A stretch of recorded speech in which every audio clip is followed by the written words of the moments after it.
Back to the video. आज का video थोड़ा ज़्यादा मतलब फैंसी सा नहीं है, तड़कता भड़कता नहीं। मैं कोई गाड़ी का रिव्यू नहीं करने आया, हम कहीं घूमने नहीं जा रहे हैं। आज एक मैं इशू के बारे में बात करने वाला हूँ जो कि मेरे मामा फेस कर रहे हैं। उन्होंने आज से 2.5 महीने पहले ये गाड़ी ली थी। आप देख सकते हो, ये गाड़ी ये मात्र 2.5 महीने पुरानी गाड़ी है। इस गाड़ी के अंदर एक बहुत छोटी सी दिक्कत हुई थी और उसके लिए मैं टाटा से हेल्प मांगी। अब मैं उसके बारे में आपको पूरा एलैबोरेट करके बताने वाला हूँ सब चीज़ें। आप पहले इस वाले टायर को देखो। ये टायर आ रहा है आपका MRF का वॉन्डरर। इसके अंदर 195/60 R16 प्रोफाइल आती है इस गाड़ी के अंदर। ये टायर आपको बिल्कुल ठीक है, कंपनी से आता है हमारा, जो डिलीवरी के टाइम पे मिला था। और अब आप इस टायर को देखो, ये है इसकी स्टेपनी इसलिए लगाई है कि वो टायर जो आगे लगा हुआ था इसकी जगह पे, वो टायर गया है फट हमारा।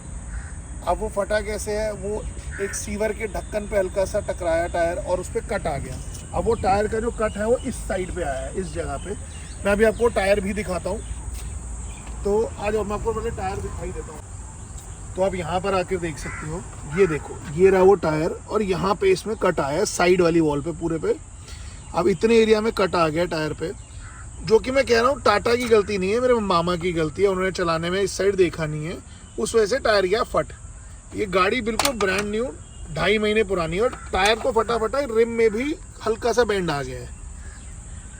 बट ये इम्पैक्ट बहुत स्लो था। गाड़ी 1000 से 12-15 की स्पीड पे रही होगी जब ये इम्पैक्ट हुआ है। बट जिस चीज़ पे टकराया वो बहुत शार्प थी और बहुत सॉलिड थी, तो उस वजह से रिम में हल्का सा बेंड आ गया। अब एक नॉर्मल आदमी सबसे पहले क्या करता है, वो जाता है कंपनी के पास कि भैया मेरे टायर में ऐसे, वो पहले मामा गए पंचर वाले पे, लोकल पे, कि अगर ये रिपेयर हो जाता है तो इसी टायर को लगवा देते हैं। पर उसने कहा कि साइड से, जैसे अगर आपका टायर इधर से फटता है ना, तो उसका पंचर लगाना बहुत मुश्किल होता है। तो उसने वो पंचर नहीं लगाया। उसने कहा या तो एक और टेक्निक होती है, टायर को गर्म करके पकाते हैं, पका के टायर को सेट करते हैं दोबारा से, और अंदर एक और, जैसे अंदर एक बहुत बड़ा सा पैच लगाते हैं टायर के अंदर, उसको पका के चिपका देते हैं और टायर चलने लायक हो जाता है। तो मामा को लगा नई गाड़ी है, इसमें रिस्क लेने का कोई फ़ायदा नहीं है। मामा ने वहाँ से अपनी स्टेपनी चेंज करवाई गाड़ी की। तो वहाँ से मामा पहुँचे सीधा सर्विस सेंटर के अंदर, जो कि पटपड़गंज इंडस्ट्रियल एरिया के अंदर पड़ता है हमारा। मामा ने अपना पूरा इशू उनको बताया। उनका पॉइंट भी एक तरीके से ये था कि गाड़ी का वेयर एंड टेयर हुआ है, गाड़ी के टायर में कोई डिफेक्ट नहीं है। वो हम भी एक्सेप्ट करते हैं, गाड़ी के टायर में 0 डिफेक्ट है, कोई डिफेक्ट नहीं है, ये हमसे गलती हुई, हमसे गया गाड़ी का टायर फट गाड़ी चलाने में, मतलब पीछे हल्का लगी। As a consumer, as a buyer of a car, हम लोग ये तो एक्सपेक्ट कर सकते हैं कि कंपनी को सोल्यूशन दे। सर्विस सेंटर वालों का सीधा कहना है जी हमारा कोई हेडेक नहीं है इसके अंदर, ये आपकी गलती है, आप भुगतो इसे, आपकी दिक्कत है। अब मैं आपको बताता हूँ, अगर हम बाहर आफ्टर मार्केट कोई, जैसे बाहर किसी टायर शोरूम से जाके टायर परचेज करते हैं, तो उस केस में क्या होता है, अगर ऐसा सिचुएशन उसमें आती है तो उसमें ये होता है कि टायर की वारंटी होती है। अगर बाई चांस टायर में मैन्युफैक्चरिंग डिफेक्ट आता है तो टायर पूरा रिप्लेस होता है। बट अगर ऐसे टायर फट जाता है तो उस केस में जो डीलर होता है वो बहुत एक अच्छा काम कर देता है। वो टायर जितना चला हुआ होता है, जितनी किलोमीटर की रनिंग होती है, उसके हिसाब से पैसे को एडजस्ट करता है और बाकी के पैसे आप उसे पे करो, नया टायर ले लो। ये चीज़ होती है, जेन्युइन है ये बहुत जगह मैंने देखा है, होता है बाहर। बट अगर ऐसे में इस सिचुएशन के अंदर कंपनी कोई हेल्प ही नहीं करना चाह रही कंज्यूमर की, बायर की, उसके, तो क्या फ़ायदा ऐसी कंपनी में फिर आदमी को गाड़ी लेने का। मुझे तो समझ नहीं आ रहा कोई सेंस इस चीज़ का। जब हम लोग रेडी हैं हर चीज़ के लिए, मामा ने बोला कि यार थोड़ा सा आप कम कर दो इसका रेट, आप इसे रिप्लेस करवा दो, जो डैमेज का कॉस्ट है मैं बेयर कर लेता हूँ। टायर तो वैसे भी दुनिया जान में सबको पता रिसाइकिल होते रहते हैं। तो वही चीज़ है कि अब एक चीज़ बताओ आप, चलो मैं कह रहा हूँ टायर हमारा एक फट गया, आप स्टेपनी तो फुल व्हील दे दो, आपने स्टेपनी एक साइज छोटी दे दी है। अब मैं आपको इस टायर की प्रोफाइल बताता हूँ एक बार। इस टायर की प्रोफाइल है 195/60 R16, ठीक है। अब हम इस टायर की प्रोफाइल दोबारा देखते हैं। इस टायर की प्रोफाइल है 145/70 R17। वहाँ 16 इंच का रिम है या 17 इंच का रिम है, और थिकनेस इसकी कम है, उसकी बहुत ज़्यादा है। आप गाड़ी चलाओगे आपको खुद को समझ आएगा, उल्टा पुल्टा हो रखा है बिल्कुल, ऐसे लगता है गाड़ी एक साइड को तो दब के चल रही है। आपको टर्न्स लेने में भी वो कॉन्फिडेंस नहीं आया गाड़ी के अंदर। मैं कह रहा हूँ अगर आपको इतनी दिक्कत हो रही है टायर चेंज करा के देने में, हम पे करने को भी तैयार हैं, बट एटलीस्ट कुछ तो कंसेशन दोगे। अब ये पुराना टायर भी तो लोगे हमारे को, फटा हुआ है, उससे कुछ तो पैसे एडजस्ट करोगे आप लोग, या आप सोल्यूशन तो दो। अब हर बात पे मतलब ये है कि हम नहीं कर सकते जी, आपको जो करना है आप कर लो।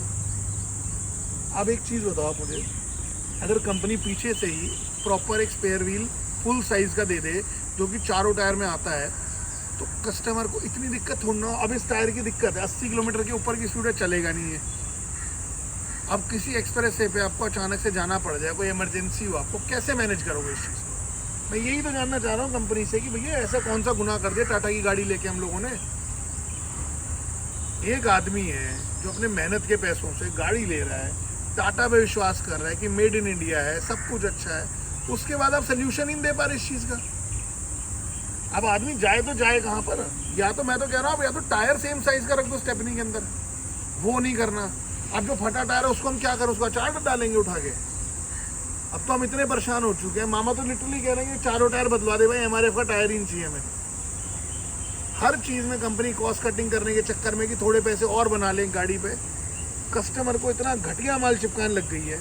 अब आप एक सिंपल चीज़ समझो, अगर गाड़ी के चारों टायर एमआरएफ के हैं तो एक्सपेक्टेड ये होता है कि गाड़ी की स्टेपनी किस कंपनी होगी, एमआरएफ। यहाँ पे किस कंपनी की, जेके की। मतलब कोई सेंस ही नहीं है किस चीज़ का। ये देखो अब जेके का लोगो दिख जाएगा, ये जेके है, ये जेके टायर लिखा हुआ भी आ रहा है। मतलब कॉस्ट कटिंग उस हद तक कर रखी है कि कोई हिसाब ही नहीं है जी, कोई पूछने वाला नहीं है। 4 टायर एमआरएफ, 1 टायर जेके, वो भी छोटे साइज का। कस्टमर जाएगा तो जाएगा कहाँ भाई आपके पास? मैं तो मामा को डे 1 से कहता कि अब किया लो, क्योंकि हुंडई किया की सर्विस बहुत अच्छी है। पर मामा को था नहीं भैया, भारत की गाड़ी है, भारत की गाड़ी है। एक आदमी जो टाटा पे इतना ट्रस्ट कर रहा है, इंडिया के ऊपर इंडियन ब्रांड्स पे इतना ट्रस्ट कर रहा है, अब आप उसको ऐसे करोगे तो फिर कैसे काम चलेगा? मैं तो टाटा से कोई हायर अथॉरिटी देख रही है तो भाई प्लीज़ इस पर कुछ ना कुछ काम करो। आप मेरे को कमेंट्स में करो, रिस्पॉन्ड करो। मैं आपको कॉन्टैक्ट नंबर दूंगा अपने मामा का, मेरे मामा से आप लोग बात करो और इसको रिजॉल्व करवाओ। वैसे मुझे लगता नहीं जब तक आपका रिजॉल्व कराने का टाइम आएगा तब तक तो शायद मुझे चारों टायर बदलवा देंगे।